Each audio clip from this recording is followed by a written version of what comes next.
놀라운 게 있어요.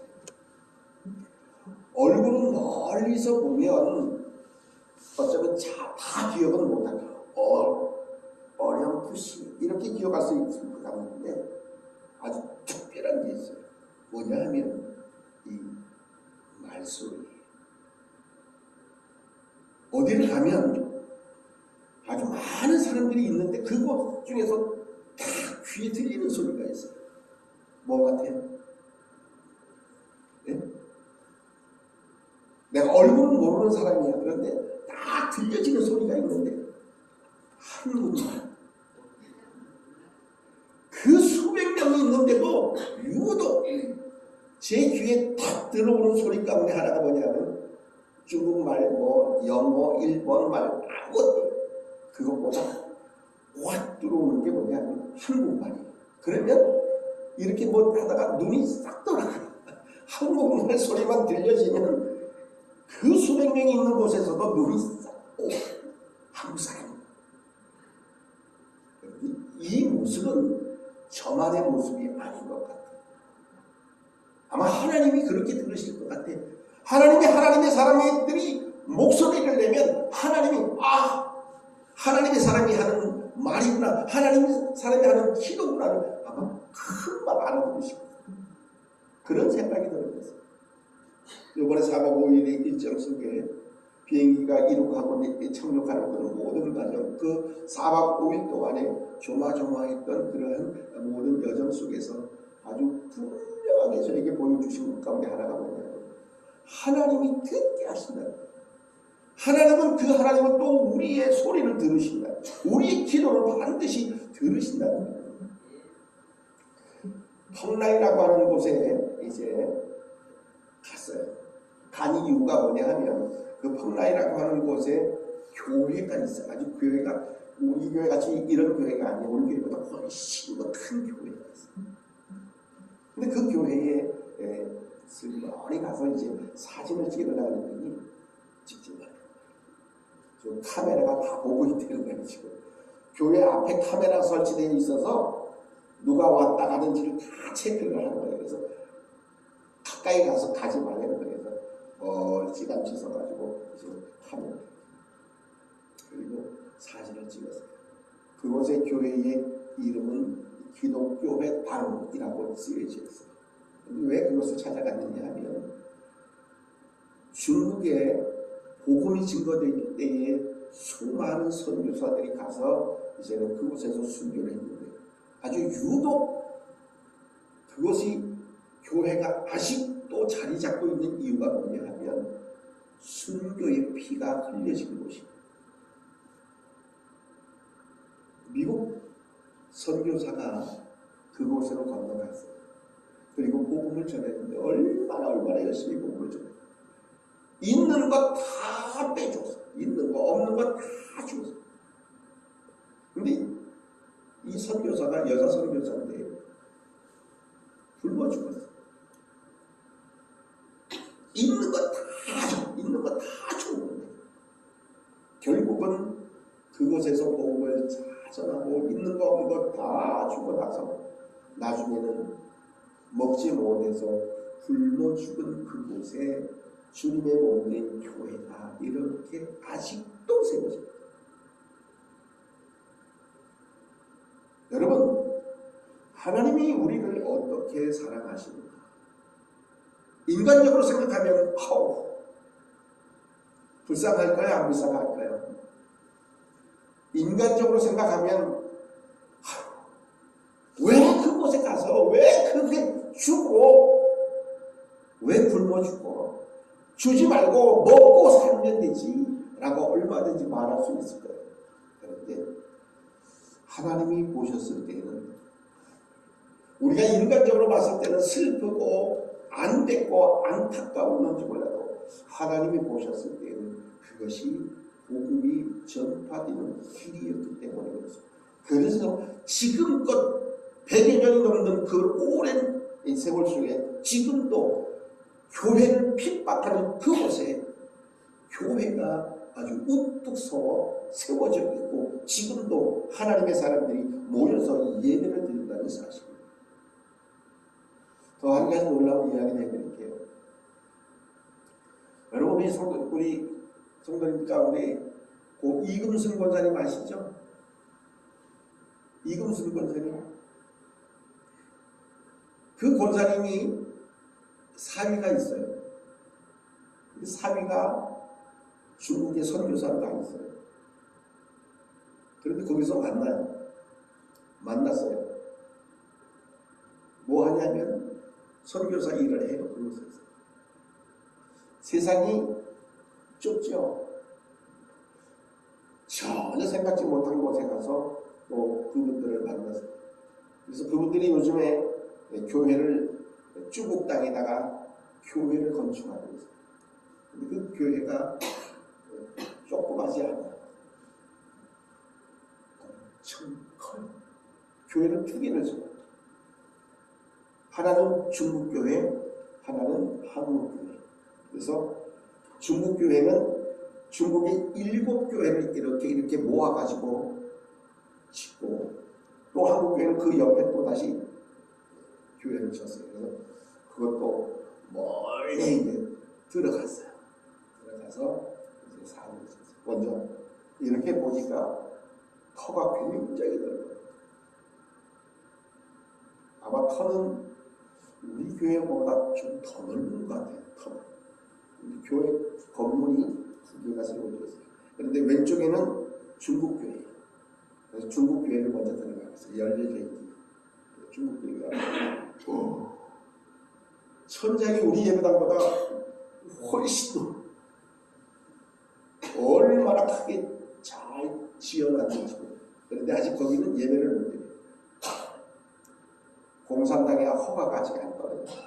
그래서 거기는 중국 교회는 그냥 건물만 지어놨고 아직 예배는 시작을 못하고 있어요. 근데 한국 교회는, 한국 사람들이는 예배당은 우리 교회보다 조금 더 커요. 우리 교회보다 조금 더 큰데 지금 현재 예배를 드리고 있어요. 그런데 참 하나님의 역사는 놀랍습니다. 그 종교적으로 수많은 어려움과 핍박이 있는 가운데에 중국 땅에 교회가 세워진다는 사실입니다. 이게 하나님의 놀라운 은혜고 역사입니다. 지금 교회를 핍박하고 교회를 무너뜨리고 교회를 심지어는 폭파시키는 그러한 상황 속에서도 하나님의 교회는 또다시 세워지고 있다는 사실, 그리고 그곳에서 예수 그리스도가 선포되고 있다는 사실입니다. 오늘 우리가 이사야 이 40장의 말씀을 보게 되는데, 이사야가는 66장으로 되어져 있습니다.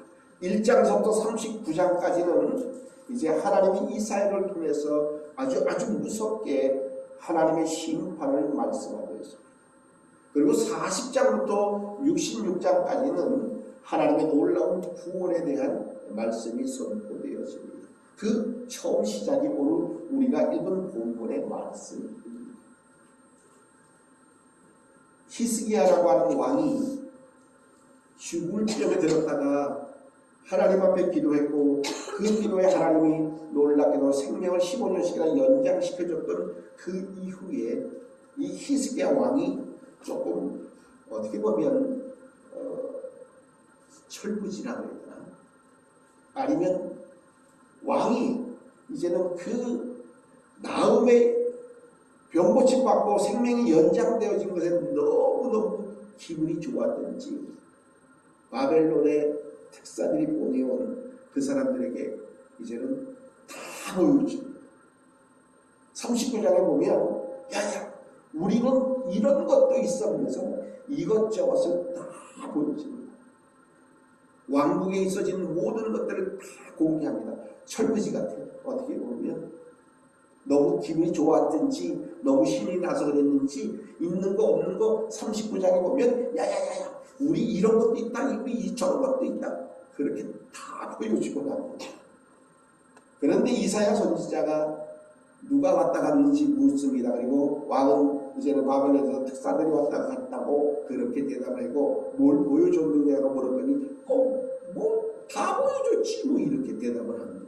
그게 39장의 이제는 뒤쪽에 오늘 말씀 읽기 바로 윗장에 이렇게 성경은 기록하고 있음을 보게 됩니다. 창고, 곳간 보물 창고만 다 열어줍니다. 다 보여줍니다. 그리고 자랑 삼아 다 이야기합니다. 내가 이런 거 다 보여줬지. 그런데 이사야 선지자는 그런 히스기야 왕에 대해서 성경은 놀랍게도 말씀 속에서 이렇게 말씀합니다. 이사야가 히스기야에게 말합니다. 왕은 만군의 여호와의 말씀을 들으소서. 보라 날이 이르려니 네 집에 있는 모든 수유와 내 모든 조상들이 오늘까지 쌓아두었던 모든 것들이 바벨론으로 옮김받고 남은 것이 없을 것이라는 것입니다. 또 내게서 태어난 자손 중에서 또한 멸치 사로잡혀서 바벨론 왕궁의 환관이 될 것이다라고 이렇게 또다시 무섭게 말씀하는 그러한 상황입니다. 어쩌면 철부지 왕이 있는 거 다 보여주고 결국은 다 이사야 선지자의 말 그대로 다 빼앗겨버려요. 다 넘어가는 거예요. 그리고 결국은 이스라엘 백성들에게 나타난 현상은 뭐냐? 70년 동안 이제 포로로 노예로 사는 삶을 살게 된다는 거예요. 여러분, 아주 사이 좋은 친구가 오면 뭐 이것저것 자랑하고 싶지요? 자랑하고 싶어요? 안 자랑하고 싶어요? 아마 제가 제일 살면서 속상한 것 한 가지가 있어요. 뭐냐면 제 나이 때 되면 저희 친구들이 늘 하는 자랑거리 가운데 하나가 뭐냐면 우리 손자가 우리 손녀가 너무너무 예쁘고 너무너무 귀엽다고 하는 말을 들으면 저는 아무런 대꾸를 할 수가 없어요. 왜냐하면 거기에 내가 뭐라고 답할 수 있는 방법이 없어요. 그래, 그냥 그렇게 되는 거예요. 좋으면 신나면 다 이야기해요. 그런데 그런 것들은 이야기하는데 정말로 이야기할 것은 다 감춰놔요.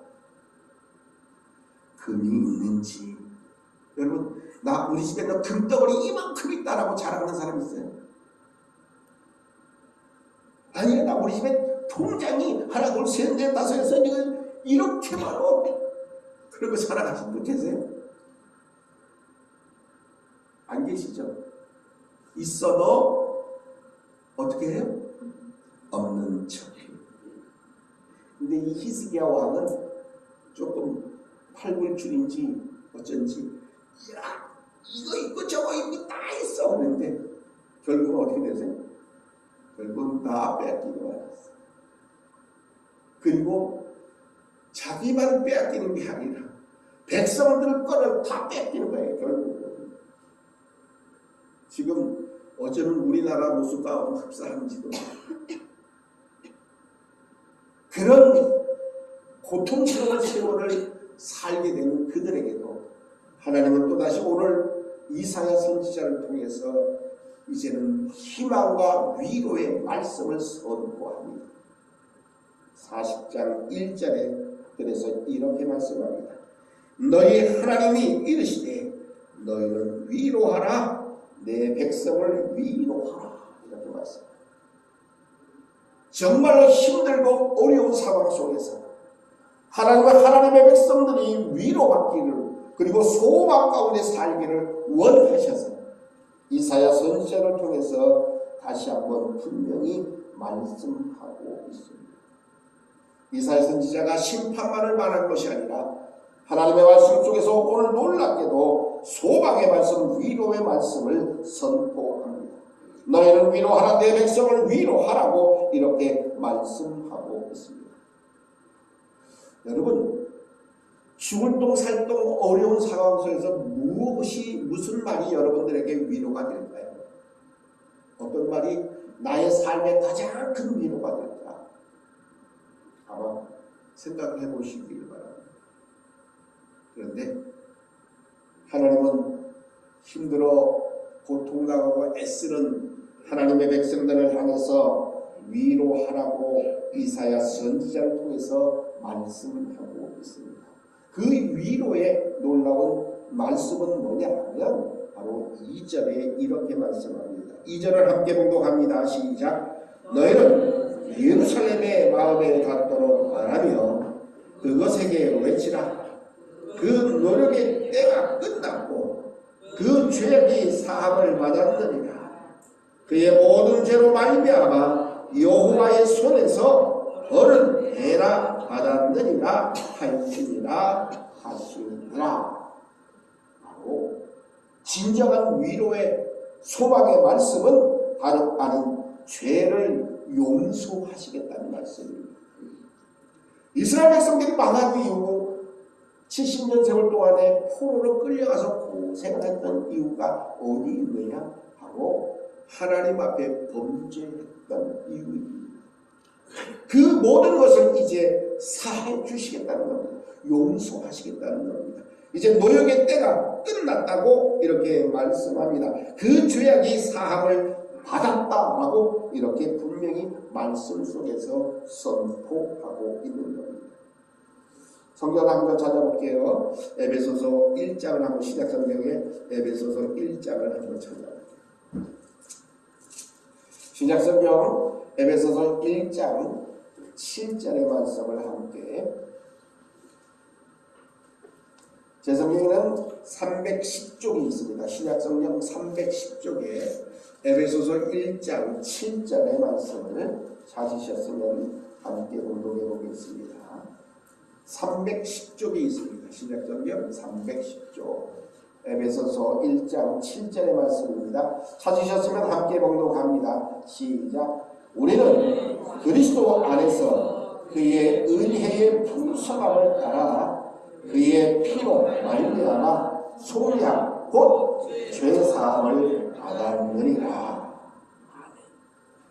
이것이 가장 큰 위로의 말씀이고 소망의 말씀임을 기억해야 합니다. 바벨론에 의해서 긴 포로 생활이 끝날 것이라는 소식은 가뭄에 내리는 비단비 같은 그러한 위로의 말씀입니다.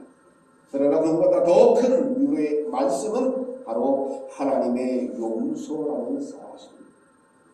유다 백성들은 하나님의 신뢰를 잃어버린 죄로 인해서 나라를 잃어버렸을 뿐만 아니라 이방인의 포로가 되어 버렸습니다.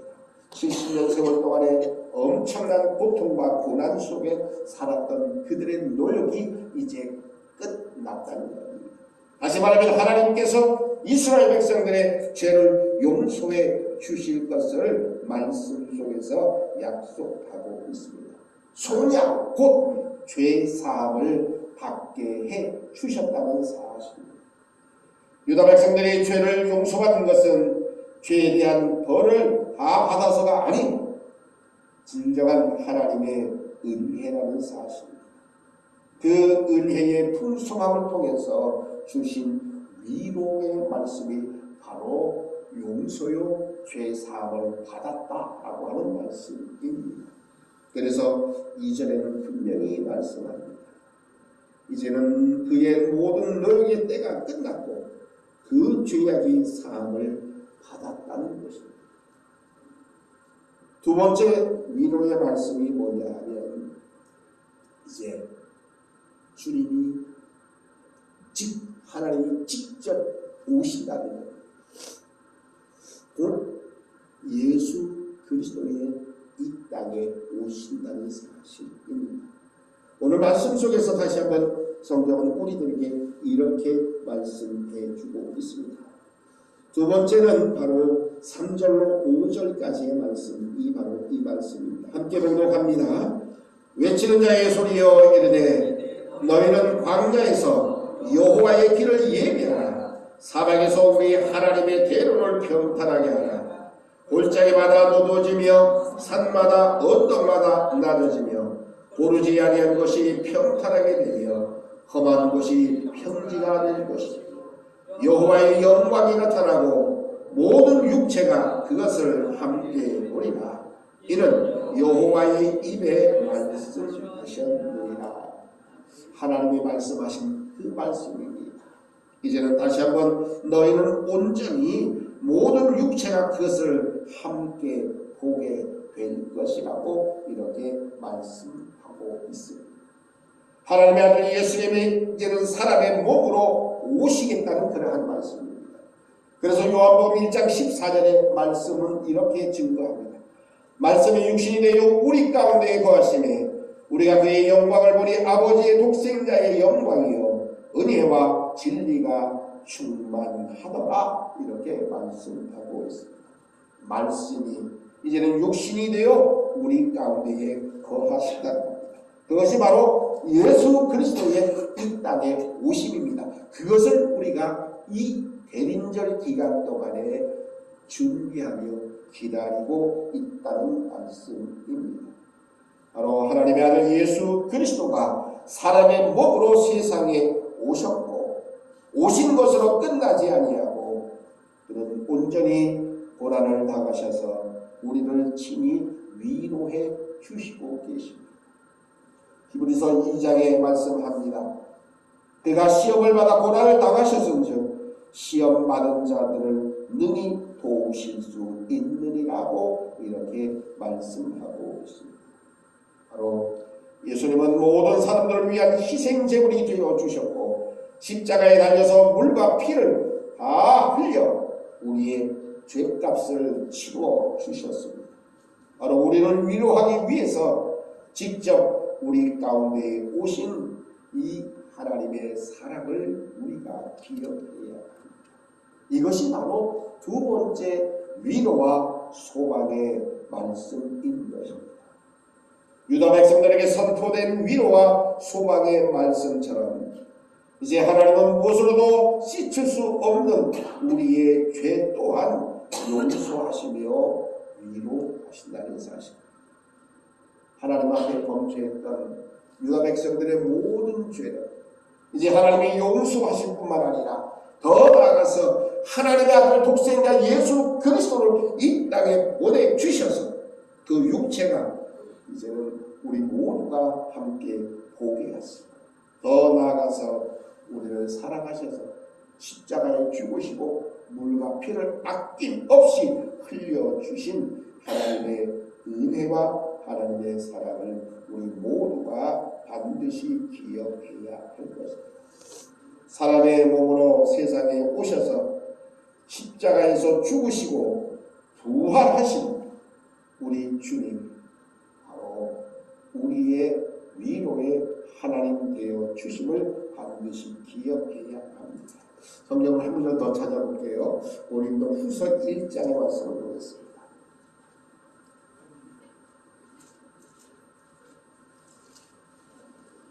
고린도 후서 1장입니다.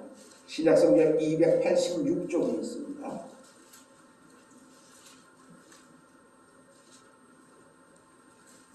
고린도 후서 1장 3절. 제 성경에는 286쪽에 있습니다. 찾으셨나요? 고린도후서 1장 3절의 말씀 찾으셨으면 함께 봉독합니다. 시작. 찬송하리로다. 그는 우리 주 예수 그리스도의 하나님이시요 자비의 아버지시요 모든 위로의 하나님이시며. 아멘. 바로 모든 위로의 하나님 되어 주셔서 이제는 세상의 모든 사람들을 위로하시며 세상에 어떠한 고난과 환난과 아픔 속에 사는 사람들 속에 소망으로 오셨다는 사실, 이 사실을 우리는 반드시 기억해야 됩니다. 때로는 우리는 어떤 사람들은 힘들면 난 아무것도 받은 거 없어, 나는 우리 부모한테도 받은 거 없고 나는 그 누구에게도 받은 거 없다라고 말하는 사람들이 있어요. 그러나 그것은 잘못 알고 있는 거예요. 부모님이 다 주신 거예요. 하나님이 다 주신 거예요. 심지어 독생자 예수 그리스도까지 우리를 위해서 보내주셨다는 사실, 이 사실을 우리는 반드시 기억해야 됩니다. 이 사실을 잊어버리지 마세요. 대림절의 기간 동안에 나를 사랑하시고 나를 위로하시며 나의 소망이 되시는 예수 그리스도의 이 땅에 오심을 우리가 준비함 속에서 주님이 언제 오시는지 그 주님을 온전히 맞이할 수 있는, 그리고 주님과 더불어 영원한 삶을 살아가기에 부족함이 없는 우리 모든 하나님의 백성들이 하나님의 자녀들 되신 줄 믿고 주님의 이름으로 축복합니다. 사랑의 아버지 하나님, 은혜를 감사합니다. 하나님의 은혜와 사랑, 하나님이 주신 축복 속에